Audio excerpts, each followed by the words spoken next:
Why are we still moving toward bigger government? It's been 30 years since free to choose. Milton Friedman warned us bigger government won't work, but people still don't get it. Could be worse. This book has made a difference. It's been translated into 25 languages. President Reagan called it a survival kit for freedom. Britain's former Prime Minister, Margaret Thatcher, said she was heavily influenced by free to choose. At the time, most of Europe was moving toward big government. Thatcher changed that in Britain.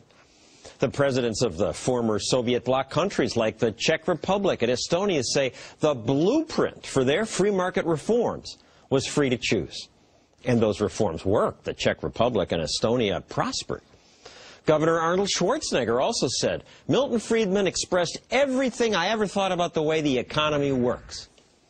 Oh, well, I guess not everybody who reads this really gets it. To me, the most important thing about free to choose is that it explains what creates prosperity and what could be more important. America's current economic problems notwithstanding, life here is pretty good. We have a standard of living that's the envy of most of the world. Why? Prosperity is not the norm around the world. Poverty is the norm. And throughout history, most people have lived in dire poverty. Most still do. There are 6 billion people on Earth. Maybe 1 billion have something close to our standard of living. Twice as many, maybe 2 billion, live in horrible poverty. So why? Why did America succeed when most of the people in the world are still poor? Let me ask you, what's the secret? Why did America do well when most of the world is poor? We have relatively low taxation in this country so that people get to keep more of their money and therefore they're more motivated to work hard. I think it's because people in America are free to go wherever they want to and start businesses. That way there aren't any limits and the people don't have to wait in line to ask the government whether they can sell something. Thank you. This is a very libertarian audience and I, of course, like that. Normally, when I ask high school students that question, and I do that actually often because in school, many students sometimes watch a TV special I made about the question, and most of them answer, America's prosperous because we have democracy. And I always answer, well, democracy's good, but India has democracy, and India's been horribly poor for years.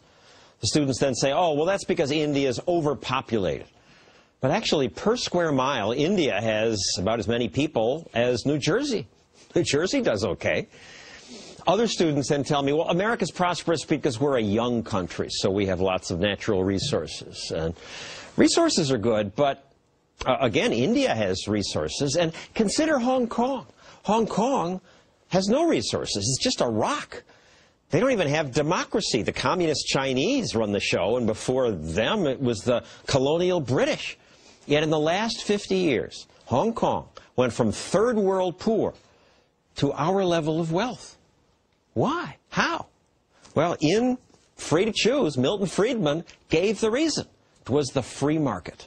If you want to see how the free market really works, this is the place to come.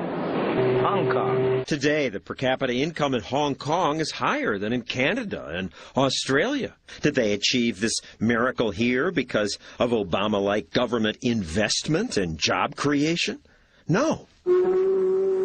This miracle hasn't been achieved by government action, by someone sitting in one of those tall buildings telling people what to do. It's been achieved by allowing the market to work. Hong Kong's colonial government mostly left people alone. The British rulers did enforce rule of law. They prevented people from robbing and killing each other. But then they basically sat around and drank tea. And free people, left alone, created prosperity. No government official is telling these people what to do. They're free to buy from whom they want, to sell to whom they want, to work for whom they want. Sometimes it looks like chaos, and so it is. But underneath, it's highly organized by the impersonal forces of a free marketplace. At the time, most other countries did not have that freedom to choose.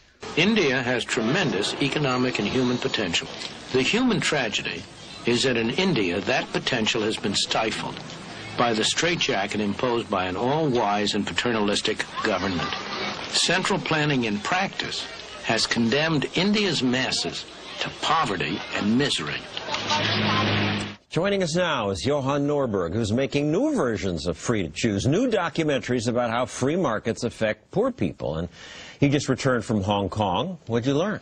We've seen a free market revolution these last 30 years, and it has had amazing results.